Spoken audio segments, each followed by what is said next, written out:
In a world where royal protocol dictates every breath, every step, and every glance, imagine the moment when a single guard's decision to follow his conscience over commands would echo through the corridors of Buckingham Palace for years to come. This isn't a story about rebellion or defiance. It's about the quiet courage of an ordinary man who chose authenticity over artifice when the cameras were rolling and the stakes couldn't have been higher. What happens when the carefully choreographed dance of royal public relations meets the immovable force of personal integrity? When does duty to one's principles outweigh duty to the crown? And how can a single moment of truth, witnessed by millions, reshape not just careers, but the very fabric of how we view those who serve in the shadows of power? This is the story of Guard Thomas Mitchell, a man whose name you've never heard, but whose single act of quiet defiance became the most authentic moment in royal broadcasting history. It's about the day when someone finally said no to the machinery of manufactured royal moments, and what that cost him, and what it gave us all in return. The morning of September 15th began like any other at Windsor Castle, with the familiar rhythm of changing guards, polished boots clicking against ancient stones, and the gentle snorting of horses in the royal stables. Guard Thomas Mitchell had been performing his duties for 12 years, long enough to know that Tuesdays usually meant quiet routine patrols and the occasional tourist photograph. But as he adjusted the reins of Wellington, his assigned horse for the day, he had no idea that this particular Tuesday would define the rest of his life. Thomas was what his colleagues called a proper guardsman, someone who took the traditions seriously, but never lost sight of the humanity beneath the ceremonial uniform. At 34, he had served tours in Afghanistan before finding his way to the household cavalry, drawn not by the pageantry, but by the chance to serve something larger than himself. His fellow guards respected him because he never complained about the long hours standing motionless, never broke character during the endless tourist photos, and always looked after the younger recruits who struggled with the demanding protocols. Wellington, his horse, was equally reliable. The 15-year-old bay gelding had been Thomas's partner for 3 years, and they had developed the kind of wordless communication that comes only from countless hours together. Wellington knew to stand perfectly still during ceremonies, to ignore the flash of cameras, and to move with precision during the changing of the guard. He was, in every sense, a professional. That morning, as Thomas groomed Wellington in preparation for their patrol duty, he noticed something different about his horse. Wellington seemed more alert than usual, his ears constantly swiveling toward the stable entrance, his muscles slightly tensed as if anticipating something. Thomas had learned to trust these instincts. Horses often sensed changes in routine before humans did. "What's got you stirred up today, old boy?" Thomas murmured, running his hand along Wellington's neck. The horse turned his head slightly, fixing one dark eye on his rider with an expression that Thomas had come to recognize as Wellington's way of saying, "Pay attention." The first hint of what was to come arrived in the form of Sarah Chun, the royal press coordinator, clicking across the stable yard in heels that seemed entirely impractical for the cobblestone surface. Sarah was efficient, professional, and generally well-liked by the guards, but her presence in the stables usually meant that someone higher up the chain had plans that would disrupt the normal routine. "Morning, Mitchell," she called out, tablet in hand, and that particular expression that press coordinators wore when they were about to ask for something that would make everyone's day more complicated. "I need to brief you on today's schedule. There's been a change."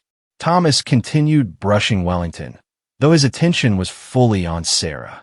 Changes in royal routine were never simple, and they usually involved additional scrutiny, additional pressure, and additional opportunities for things to go wrong.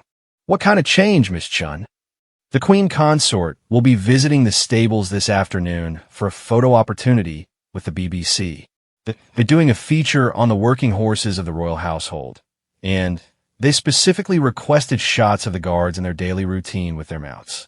Sarah swiped through her tablet, reading from notes that had clearly been compiled in haste. "The filming starts at 2 o'clock sharp, and they want everything to look completely natural and unscripted." Thomas suppressed a smile at the irony.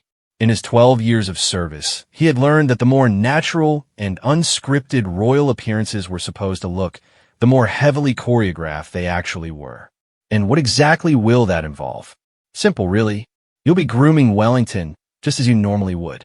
The queen consort will enter the stable, approach you, ask a few questions about your horse and your duties, and then the cameras will capture some shots of you both with Wellington.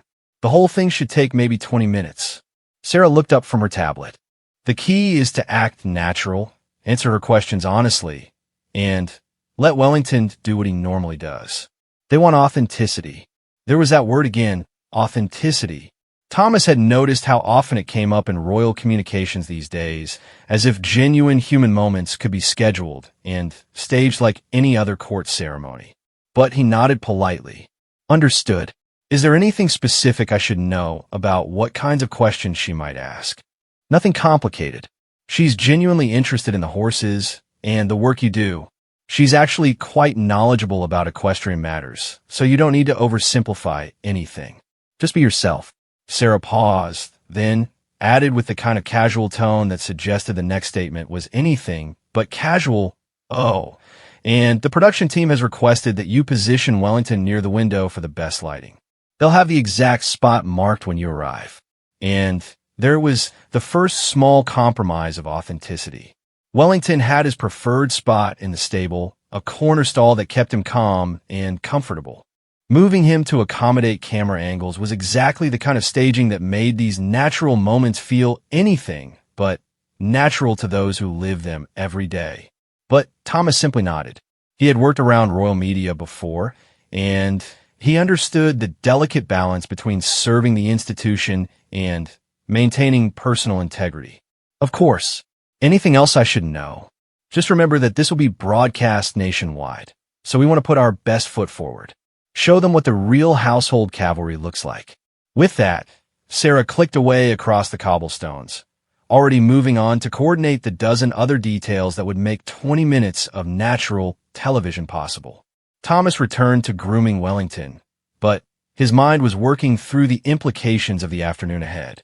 He had always prided himself on being genuine in his duties, treating his horse, well, not because cameras might be watching, but because it was the right thing to do, answering questions about his work honestly because he respected what he did and wanted others to understand it.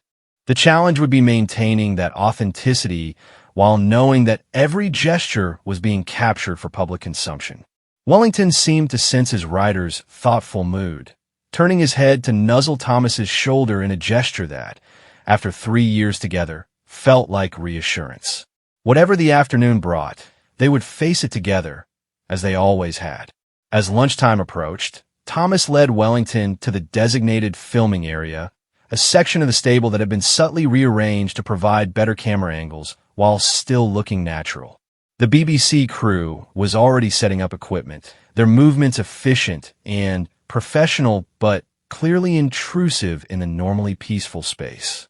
Wellington's ears flicked back and forth as he took in the unusual activity, but he remained calm, trusting Thomas to guide him through whatever strangeness the humans had planned.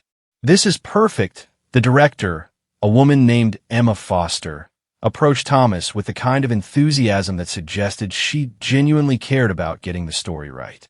"We're really looking forward to showing people what you and Wellington do every day. The public doesn't often get to see the working side of the royal household." Thomas appreciated her approach.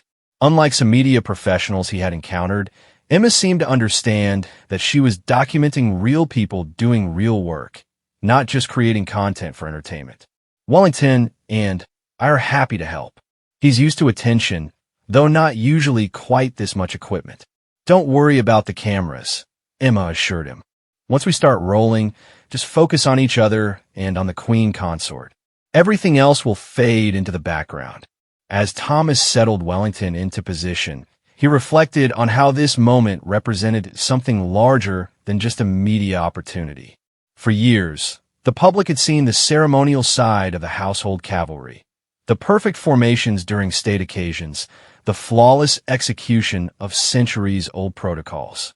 But this was a chance to show the daily reality, the patient training, The genuine care for the horses, the quiet professionalism that made those ceremonial moments possible. Wellington, as if sensing the significance of the moment, stood with particular dignity, his coat gleaming in the afternoon light streaming through the stable windows. He was, Thomas thought with pride, exactly the kind of horse who could represent the best of their partnership between human and animal, tradition and innovation, duty and genuine care. At exactly 2 o'clock, the familiar sound of approaching footsteps and the subtle stir of anticipation among the crew announced the arrival of the Queen Consort. Thomas straightened, not into the rigid posture of ceremonial duty, but into the alert, respectful stance of someone ready to share his knowledge and passion with a genuinely interested visitor. What happened next would test everything he believed about duty, authenticity, and the courage required to choose truth over convenience when the cameras were rolling, and the stakes could not have been higher. The Queen Consort entered the stable with the kind of practiced grace that made formal entrances look effortless.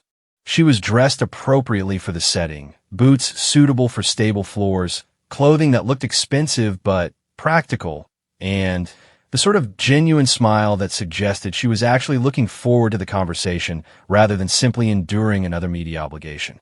Thomas had met her briefly on previous occasions and had always found her to be more interested in substance than ceremony. "Good afternoon, Guardsman Mitchell," she said, extending her hand in greeting. "And this must be Wellington. I've heard wonderful things about your partnership." Thomas shook her hand respectfully. "Good afternoon, Your Majesty. Wellington and I are honored to meet with you." He gestured toward his horse, who was standing with alert interest, clearly aware that something significant was happening, but maintaining his professional composure. The cameras were rolling now, capturing what was intended to be a natural conversation between the Queen Consort and one of the working guardsmen. Emma Foster, the director, had positioned herself where she could monitor the filming while staying out of the shot, and Thomas could see her subtle nod of approval at how naturally the interaction was beginning. "Tell me about Wellington," the Queen Consort said, approaching the horse with a confident but respectful manner of someone truly familiar with horses. "How long have you two been working together?" 3 years now, Your Majesty. He's 15 years old, been in royal service for 8 years. He's one of the most reliable horses I've ever worked with." Thomas's voice carried genuine affection as he spoke, and Wellington, as if understanding he was being discussed, turned his head slightly toward the conversation. "And what does a typical day look like for both of you?" Thomas found himself relaxing into the conversation. This was exactly the kind of question he could answer with complete honesty, sharing the reality of his work without any need for embellishment or performance. "We start early, around 6 in the morning. Wellington gets groomed, fed, and checked over by our veterinary team. Then, depending on the schedule, we might have ceremonial duties, patrol work, or training sessions. He's trained for crowd control, ceremonial formations, and general security work." The Queen Consort listened with clear interest, asking follow-up questions that demonstrated her genuine knowledge of horses and horsemanship. Wellington, meanwhile, was performing beautifully for the cameras, alert but calm, occasionally moving his head or shifting his weight in ways that showed his personality without being disruptive to the filming. Then came the moment that would change everything. "I understand you might be willing to demonstrate some of Wellington's training," the Queen Consort said, glancing toward the production team. "Perhaps show how he responds to commands during ceremonial duties?" Thomas felt Wellington tense slightly beneath his hand. It was subtle, the kind of change that someone who didn't know the horse well might miss entirely. But Thomas had learned to read Wellington's signals, and something was wrong. The horse's ears had moved back slightly, not in aggression, but in a way that meant he was uncomfortable or confused. "Of course, Your Majesty," Thomas responded, though he was increasingly aware that Wellington was not in his usual frame of mind for demonstrations. "What would you like to see?" Sarah Chun, the press coordinator, stepped forward with a clipboard and that expression of helpful efficiency that Thomas had learned to be wary of. We thought it would be wonderful to see Wellington perform some of the movements from the ceremonial changing of the guard. You know, the precise steps, the way he holds his head during formal occasions. The public loves seeing that level of training and discipline. Thomas felt Wellington's muscles tense further. The horse was now clearly agitated, though still maintaining his professional composure. Thomas knew immediately what the problem was. Wellington was still adjusting to the new environment, the unusual lighting, and the presence of unfamiliar equipment. In their usual training area, with familiar surroundings and no camera crews, Wellington would perform these movements perfectly. But here, now, with all the stress of an unfamiliar situation, Thomas could feel that his horse was not in the right state of mind for the precise, demanding movements of ceremonial drill. Actually, Thomas said carefully, I think Wellington might be a bit unsettled by all the equipment and activity. Perhaps we could show something less formal, more suited to how he's feeling right now. It was a small suggestion, barely noticeable to most of the people in the stable. But Thomas could see Sarah's expression tighten slightly, and he knew that his deviation from the planned script was not welcome.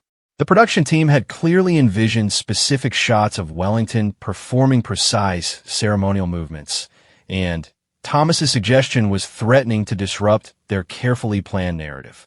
"Oh, I'm sure he'll be fine," Sarah said with a bright smile that didn't quite reach her eyes. "He's performed these movements hundreds of times. This is just like any other day, really." But it wasn't just like any other day, and Thomas knew it. Wellington was trying to be professional, trying to do what was expected of him, but Thomas could feel the horse's stress in every line of his body. The ears that were slightly too far back, the way Wellington was holding his weight more toward his hindquarters, the subtle but persistent flicking of his tail, all signs that this was not the right moment for demanding ceremonial movements. The queen consort, who had been quietly observing this exchange, stepped closer to Wellington and extended her hand for him to sniff. "He does seem a bit tense," she observed. "Perhaps we should let him settle first?" Thomas felt a surge of gratitude for her perceptiveness, but he could also see that the production team was growing restless. Emma Foster was checking her watch. The camera operators were maintaining their positions, but clearly wondering about the delay, and Sarah Chun was wearing the expression of someone whose carefully planned schedule was beginning to unravel. "Your Majesty," Sarah interjected with polite firmness, "we do have a fairly tight schedule, and the lighting is perfect right now. I'm sure Guardsman Mitchell can help Wellington relax into the routine." It was phrased as a suggestion, but Thomas recognized it for what it was, a directive. He was being told, in the politest possible terms, to make his horse perform regardless of Wellington's state of mind, because the cameras were rolling and the schedule demanded it. Thomas looked at Wellington, who met his gaze with an expression that seemed to say, "I'll try if you ask me to, but I really don't want to." After 3 years of partnership, Thomas could read that looked perfectly. Wellington would attempt the ceremonial movements if commanded, but he would be uncomfortable doing so, and the results would likely be subpar, tense, uncertain movements that would fail to show either of them at their best. More importantly, it would mean asking his horse to perform for the cameras when Thomas knew it wasn't the right moment, when Wellington was telling him clearly that he needed more time to adjust to the unusual circumstances. "I understand the schedule concerns," Thomas said quietly, "but I think we need to listen to what Wellington is telling us right now. He's not comfortable with the ceremonial movements at this moment, and pushing him when he's not ready wouldn't be fair to him or representative of how we usually work together." The stable fell silent except for the gentle sounds of horses moving in distant stalls and the quiet hum of camera equipment. Thomas had just politely, but clearly refused to follow the script, prioritizing his horse's well-being over the production schedule. It was a small act of defiance, barely noticeable to anyone who wasn't paying close attention, but in the context of royal protocol and media management, it was revolutionary. Sarah Chen's clipboard lowered slightly, and Thomas could see her mind working through the implications. The cameras were still rolling, capturing this unscripted moment of a guardsman choosing his horse's comfort over the convenience of the production team. This was not the kind of authenticity anyone had planned for. Emma Foster, the director, made a subtle hand signal to her camera operators, and Thomas realized that she had recognized the significance of what was happening. Rather than stopping the cameras, she was making sure they captured this genuine moment of care and professional judgment. The Queen Consort looked between Thomas, Wellington, and the production team with the expression of someone who understood exactly what was happening and found it far more interesting than whatever had been originally planned. You know, she said thoughtfully, I think this is exactly the kind of authenticity we should be showing. A guardsman who puts his horse's well-being first, who reads his partner's needs and responds appropriately.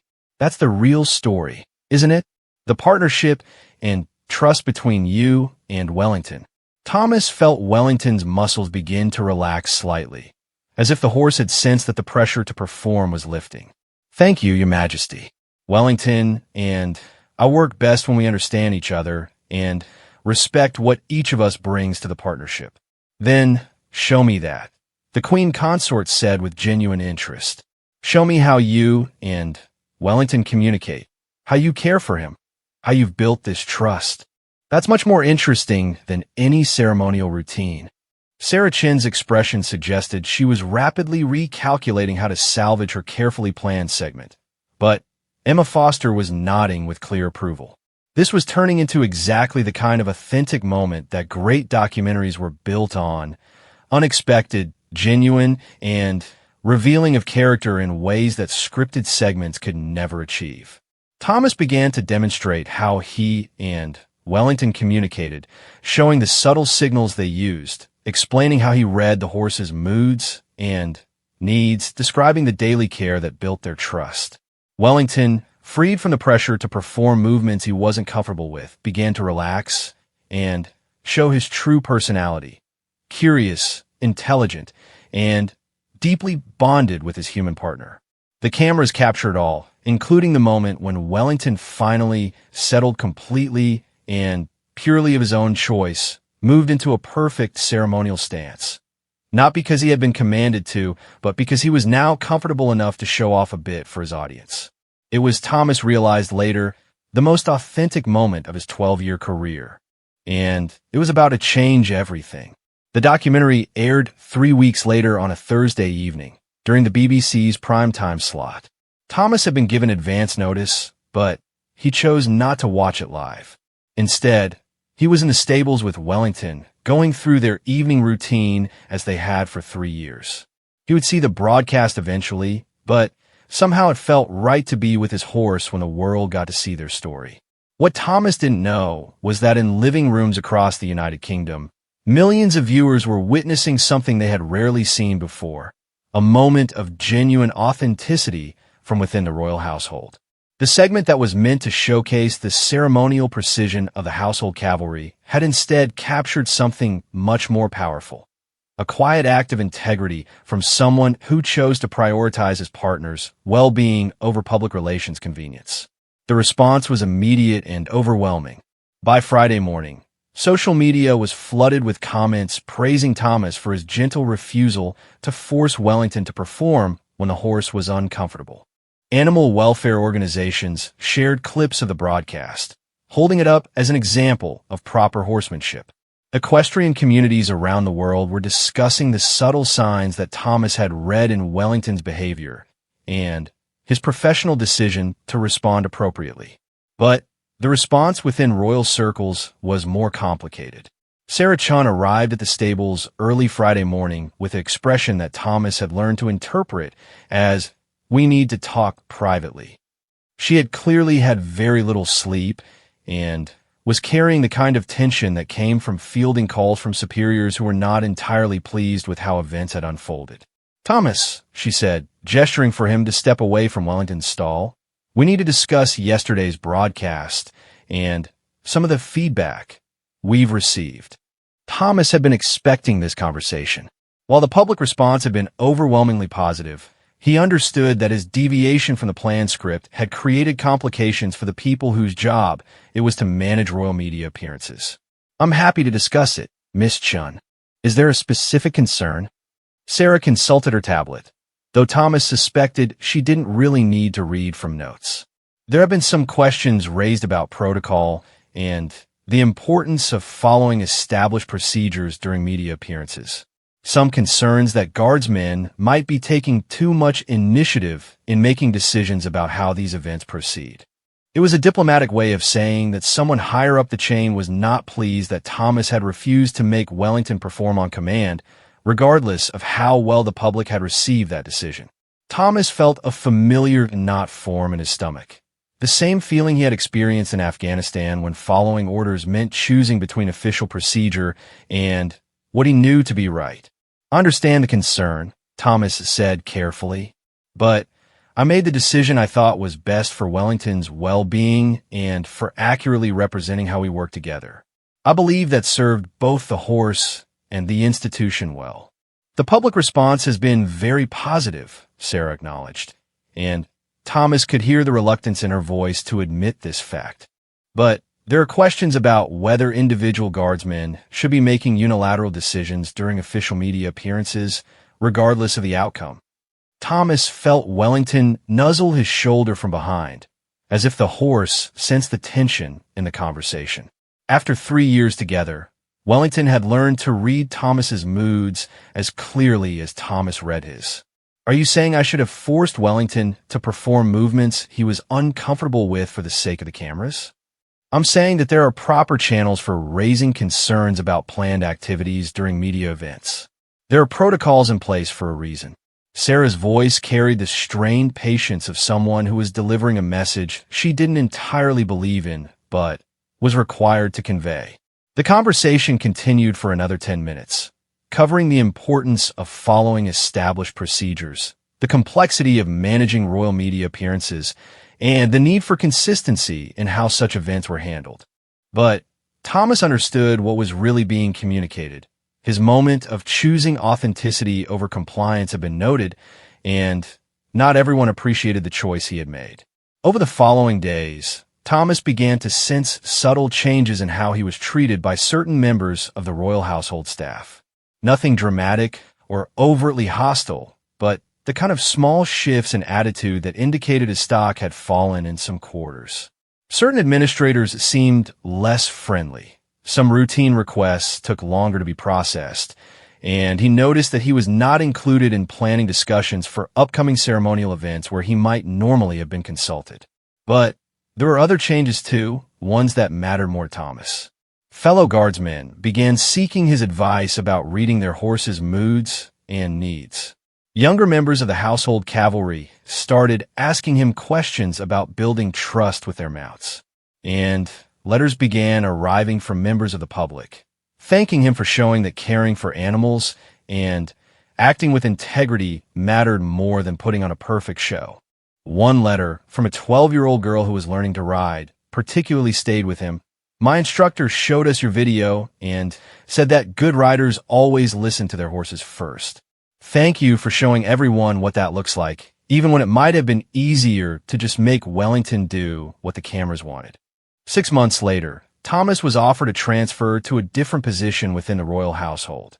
Nominally a promotion, but one that would take him away from Wouldnt and from the frontline duties where his particular skills and judgment had proven so valuable.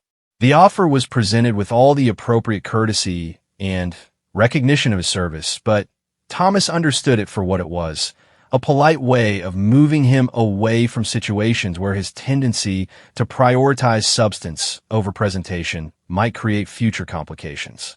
Thomas asked for time to consider the offer, and that evening he had a long conversation with Wouldnt. Not the kind of conversation that involved words, but the kind of communication they had perfected over 3 years of partnership.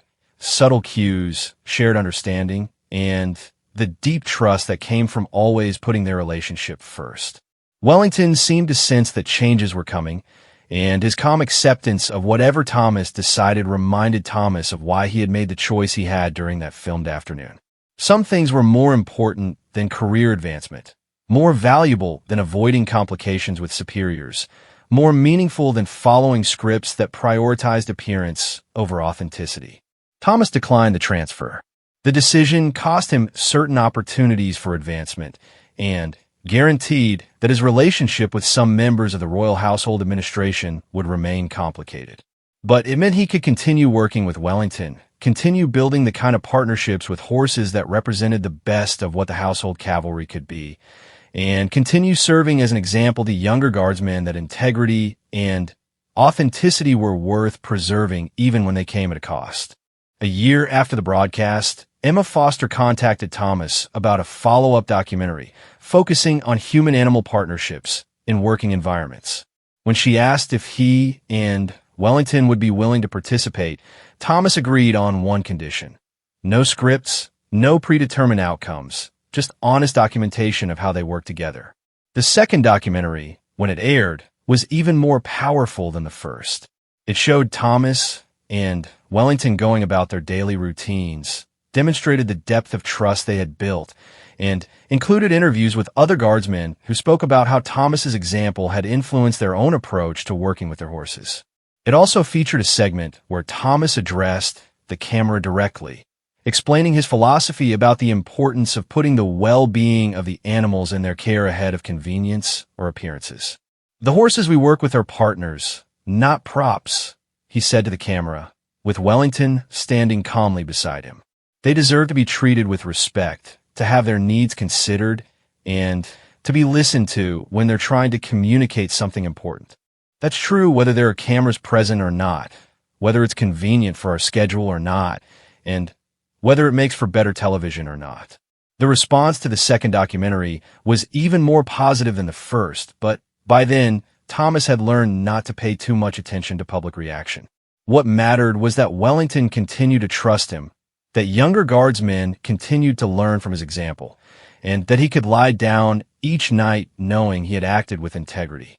Wellington lived for 3 more years after that first documentary, serving with distinction until his retirement at age 18, where he passed away peacefully in his favorite stall, surrounded by the guardsmen who had worked with him over the years. Thomas realized that the choice he had made that afternoon, to listen to his horse rather than follow the script, had defined not just his own career, but Wellington's legacy as well. The story of Guard Thomas Mitchell and Wellington became part of the unofficial history of the household cavalry, told to new recruits as an example of what it meant to serve with honor. Not the kind of honor that came from perfect ceremonial performances or flawless execution of predetermined routines, but the deeper honor that came from choosing authenticity over convenience, from prioritizing the welfare of those entrusted to your care, and from having the courage to act according to your principles even when doing so carried professional risks. In the end, Thomas reflected, Wellington had taught him the most important lesson of his career, that true authenticity couldn't be scripted or scheduled or performed on demand. It could only emerge from genuine relationships, careful attention to what really mattered, and the courage to choose truth over convenience when a moment demanded it. The cameras had captured that lesson, but more importantly, Thomas had lived it. And in a world increasingly dominated by manufactured moments and carefully managed presentations, that simple act of listening to his horse and refusing to compromise his integrity had reminded millions of viewers what real authenticity looked like. It looked like a guardsman who wouldn't make his horse perform when he knew it wasn't right, even when the cameras were rolling and the stakes couldn't have been higher. And somehow, that small act of everyday integrity had echoed far beyond the stable walls, inspiring others to choose substance over performance, authenticity over convenience, and the welfare of those in their care over the demands of public relations. Thomas Mitchell never became famous, never wrote a book about his experience, and never sought to capitalize on the moment that had made him briefly known to the public. He continued his work with the household cavalry, training horses, mentoring young guardsmen, and serving the crown with the same quiet integrity he had always maintained. But his story lived on, told and retold as an example of what it meant to serve with honor in a world that often demanded compromise. And in stables and riding schools and wherever people worked with horses, his example continued to inspire others to listen to their animals, to prioritize welfare over convenience, and to choose authenticity over performance. The guard who wouldn't shift his steed for Camillas' cameras had taught the world a lesson about what real service looked like. And that lesson, like all the best truths, was as simple as it was profound. Sometimes the most important thing you can do is refuse to do what's expected of you, especially when your refusal serves something larger and more important than the immediate convenience of those in charge. In the end, Thomas had served the crown better by saying no than he could have by saying yes. And Wellington, in his own way, had served it too, by being himself, by communicating his needs honestly, and by trusting his human partner to hear and respond appropriately. Together, they had created a moment of truth that no amount of scripting could have produced, and in doing so, they had reminded the world what authenticity really looked like when the cameras were rolling and the stakes were high.